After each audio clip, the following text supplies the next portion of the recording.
I'm John Law, this is Chasing Cars, and this is a Toyota Prius.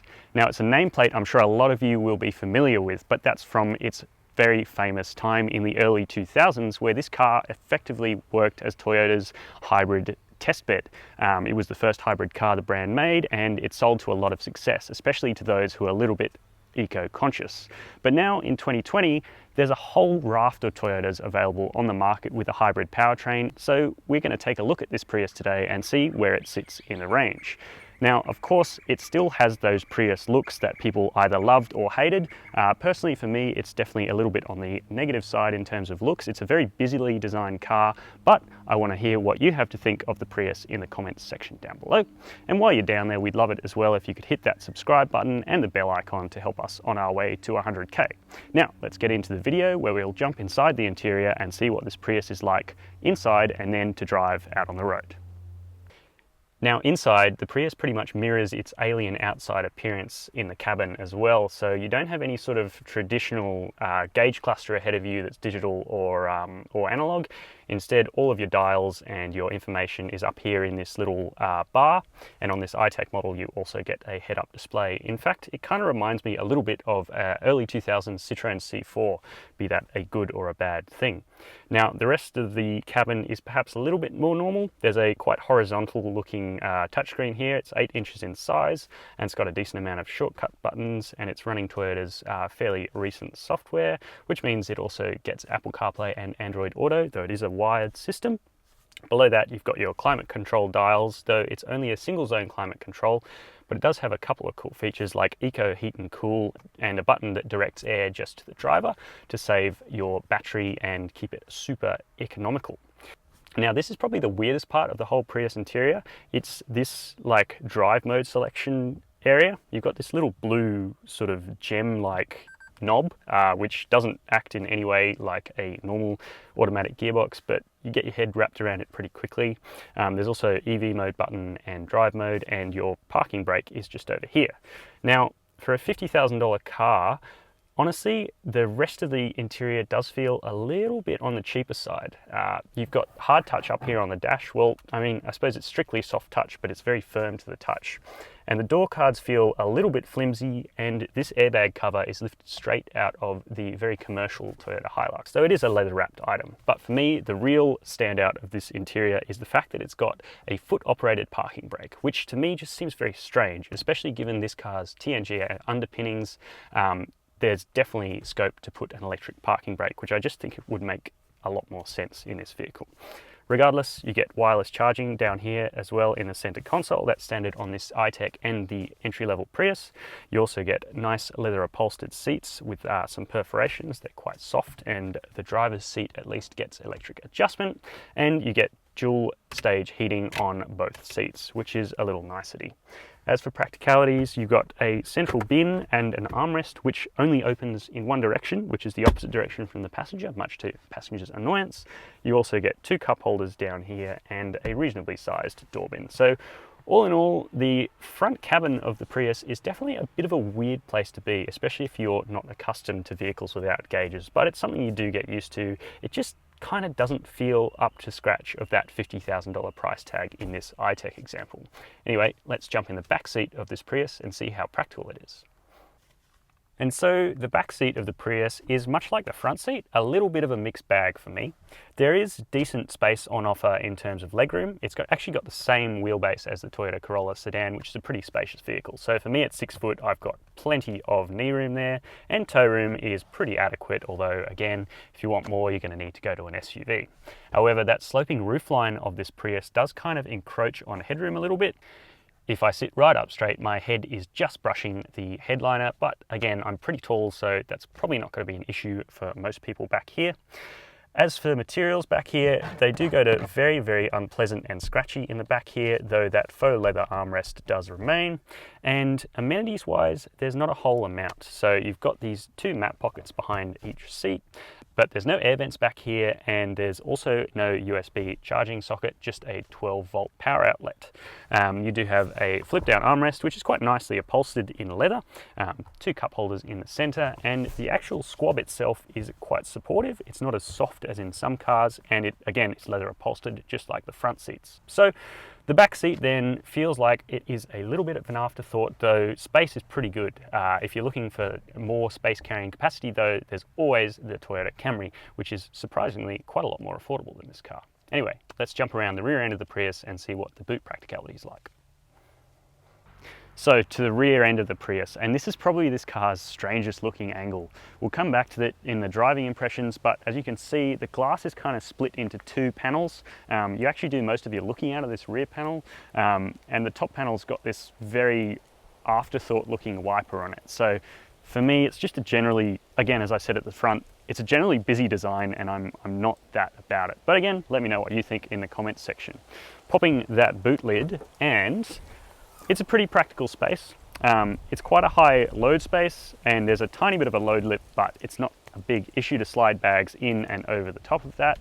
Now, capacity wise, you're looking at a maximum of 457 litres for the Prius, but that is loaded all the way to the top of the cargo bay and the window, which means you're not going to be able to see out when it's loaded like that. The real load number that you're going to be looking at in terms of cargo capacity is about 350 litres, which is how high you can stack bags before you get to this quite sturdy cargo cover.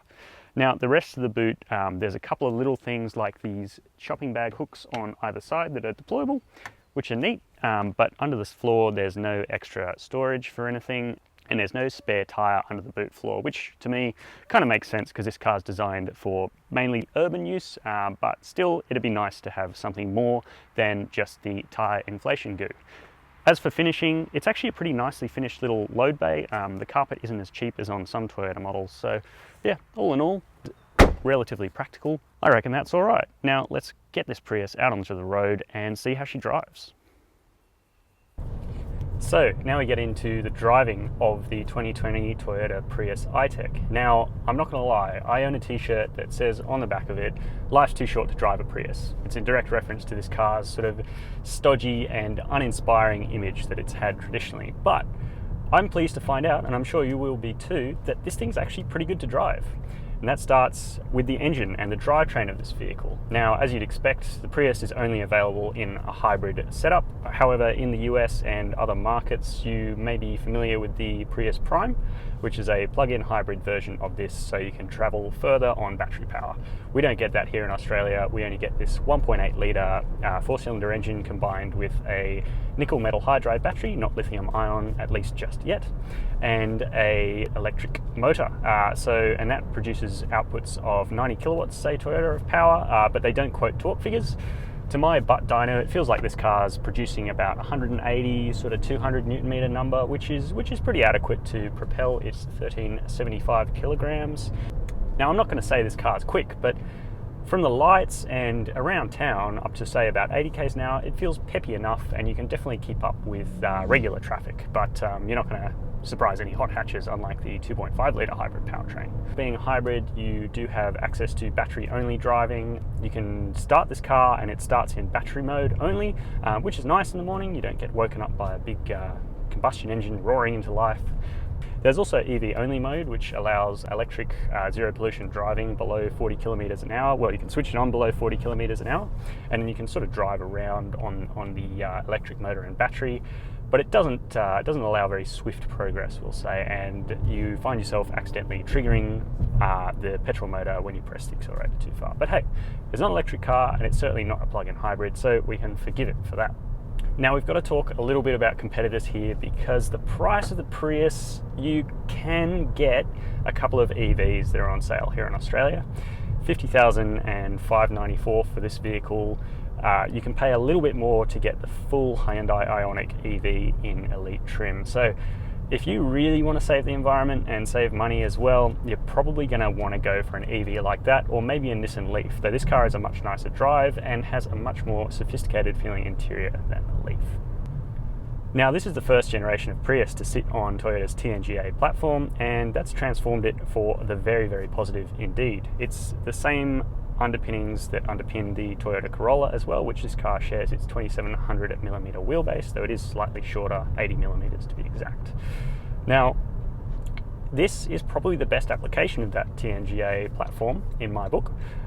It's really, really good. Now, Toyotas are sort of traditionally a little bit on the underdamped side, so While they may be very comfortable around town, they tend to be a little bit more lopey, a little bit more wondrous as you get up to pace on a good country back road, but the Prius is not like that. It doesn't really sacrifice around town comfort. The primary ride is still really plush and soft, and if you can see the outside of this car, there's quite a lot of suspension travel on offer where you can see a lot of arch gap between the wheels and the body. But it also keeps this vehicle tied down really well on a good road. So you can make pretty swift progress in the Prius, and you don't have to worry about it bucking away under mid-corner bumps or anything like that. Of course, as you start to push it harder, you do tend to unravel a little bit of understeer from the chassis. It obviously defaults to a neutral, sort of mild understeer balance, but what's really surprising is how much fun you can have with it on the throttle. It's very, very throttle adjustable. So yeah, good job to Toyota there on this one. It's really surprising that that's actually the best part of a Prius, which was for so long laughed at by driving enthusiasts. Now there's a couple of other things to get to as well. Obviously you've got drive modes in this, so you've got, as I mentioned before, the EV only mode. You've also got eco mode, which makes this vehicle pretty dull, dulls the responses a lot and preferences the electric motor. There's normal mode, which I found to be the best balance for this vehicle, and there's also a PWR mode to reference the old school Toyota automatic shifting program, which is, I guess, a sport mode. Now they do adjust the steering weights a little bit, but the steering is just still so light in all of them and completely devoid of any feel that you're not going to notice it really. So I found it's just best to leave it in normal mode most of the time, or power mode for a speedy getaway if you like. And that brings me to this vehicle's livability and its list of safety features and its running costs. Now, over our week of testing, which is a pretty heavily highway biased test loop, I reckon this number will fall when you drive this Prius more in urban settings and suburban settings, because the claimed fuel consumption is 3.4 litres per 100 kilometres, which is a little bit lower than the Toyota Corolla Hybrid sedan, but not hugely meaningful. So we've been returning 5 litres per 100 on our test loop, and to be honest, that's still pretty good. That means that the average Australian who drives a little over 13,000 kilometres a year is going to need to spend less than $900 fueling this vehicle if they choose to do it with 91 or E10 unleaded, which this car will take. The Prius I-Tech also benefits from Toyota's capped price servicing scheme. This car gets it for 3 years of its lifetime. Over that, you'll need to service it every 6 months or 10,000 kilometres. And the average service cost is $140, which in our book, that's a pretty affordable thing to run, especially given the low fuel costs.